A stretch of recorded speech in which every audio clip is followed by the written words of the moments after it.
Hey everyone, I just wanted to hop on here and introduce myself a little bit. My name is Brittany, and I am a special needs mom and a caregiver to a 13-year-old daughter with multiple disabilities. And I am currently working um, almost full time in an office job, and I also have two part-time jobs that I work remotely, like from my home, on a very flexible schedule. But still, I have three jobs, and I love it. I love what I do. I love it so much. I work in marketing and communications. My office job is actually at a disability research center, and I'm a communications coordinator there. And the other work that I do, I'm a marketing coordinator at an architect firm, and then I work for a nonprofit um, that helps parents and families of kids with disabilities. So I really truly love the work that I do.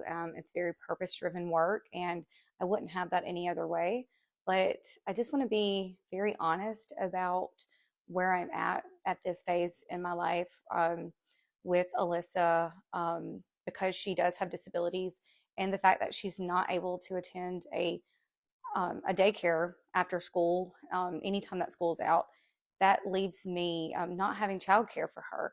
And ever since last summer, when my mom got sick and she was not able to keep watching the kids for me, I had to cut back my hours at my office job. And I have not been able to return to that since because I have yet to find any childcare for Alyssa. And I honestly just don't see that changing anytime soon.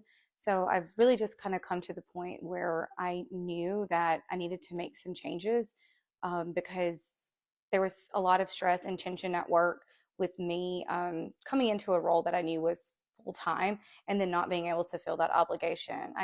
I understand that also because I mean it was a full time job and I do the best that I can, but again, like not being able to work all day, and there's a lot of stress that comes along with that. I'm worried, if they think that I'm underperforming or if I'm not being efficient enough with my time. And then I feel the guilt of not being able to be with Alyssa when she's out of school or when she's sick. Well, actually, now I have to be with her when she's not in school or when she's sick, and I just have to take off time from work. And I'm having to take off unpaid FMLA, family medical leave, most of that time. And I've had to do that several times since last summer. And that is very, very stressful. My work has been great and able to allow me to do that.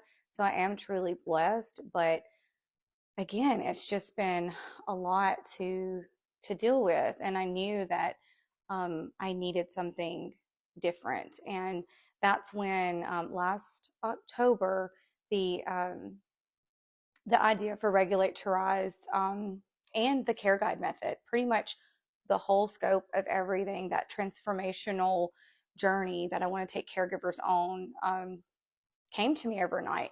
All of that came from lived experience, from what I had gone through. So last year, after all of that happened at work, when I was dealing with the stress at work, but also what was happening with my mom's health, and it was a lot of unknowns, and I really just hit a breaking point. um, it was one of the lowest points that I've ever been at, and I was not in a good place, let's just say that. So I knew then I had to make some drastic changes in my life. And I will say that it was one of the best things that's ever happened because it really woke me up to the work that I truly needed to do on myself. And that's exactly what I did. I took a year and I just worked on myself. I really went deep into looking at the trauma of being a caregiver, having a child with a disability, all that I had gone through and suppressed over the years.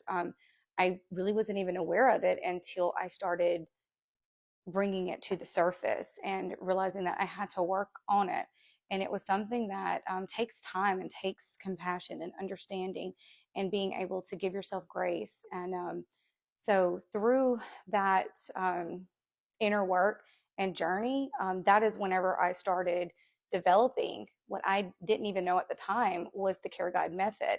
And it literally starts with awareness of our bodies, awareness of our nervous system and what is causing us to be in those different states of nervous system dysregulation. So it was a lot of learning about my body and what I was experiencing, and then why, and learning tools that I could use to help me when I was in those states, and learning about somatic tools and movement. And it really was, I incorporated meditation and journaling and visualization and my mindset and all that stuff.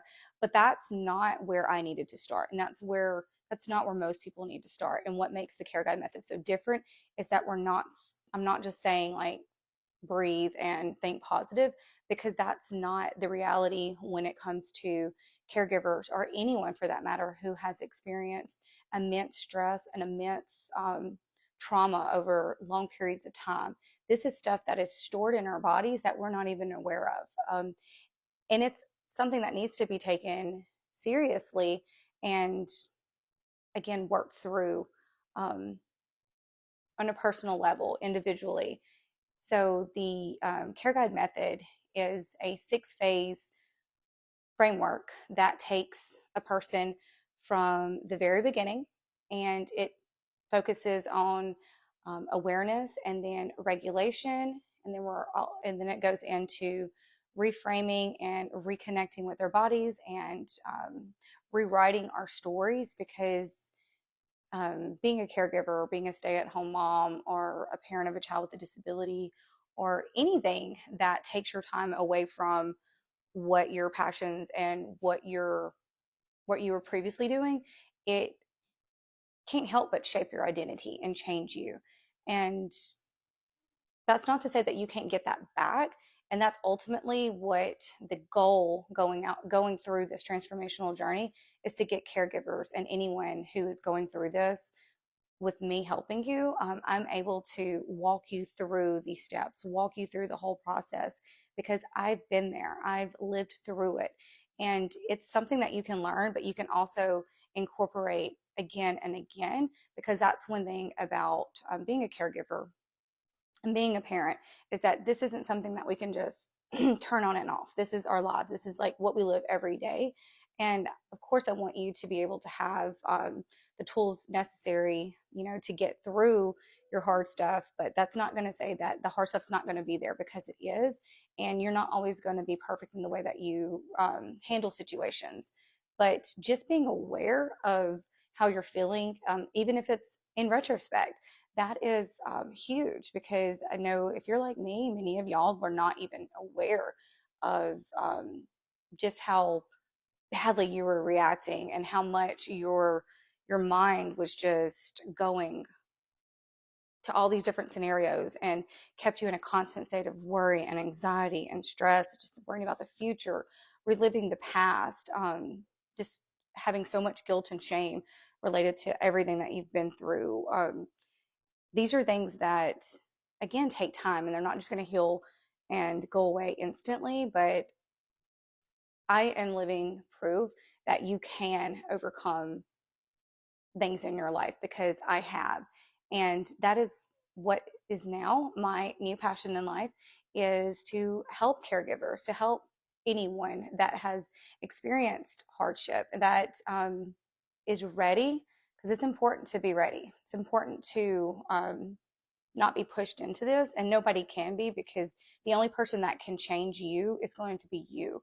I can tell you about your nervous system, and I can tell you the tools and the practices that you need to do in order to regulate your nervous system and what you need to focus on and help you with your mindset. But ultimately, it's going to be up to you to do these things, and focus on yourself and improving yourself. If you're ready for that, then I'm ready to take that journey with you. And I would love to have a conversation offline.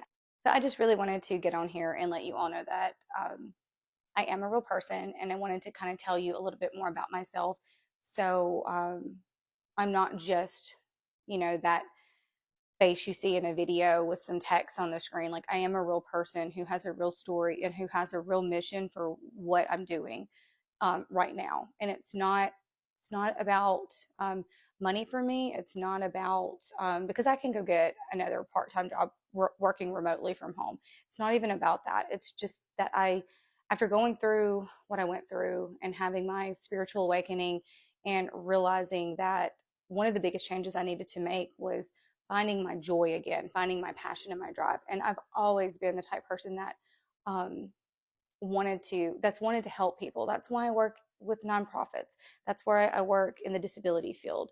And that's always been what I've been drawn to. But with the care guide method, it's something that I have experience with. It's directly related to my lived experience and not just me talking about disability awareness and advocacy and IEPs and all of that stuff. This is something that is very deeply, deeply personal to me.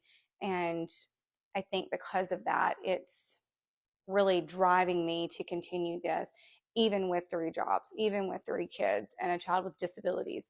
That is no excuse for me not being able to pursue my dreams in life, because I absolutely know that I have what it takes. And if that means that I have to come home, work my second, third job, and then do this, or do it after the kids go to bed, or do it during my 20-minute break during work, that's what I'm going to do. I'm going to show up and I'm going to be here and I'm going to be waiting on whoever reaches out, because I know whenever it's the right time, I will have that person come to me and I'm going to be here.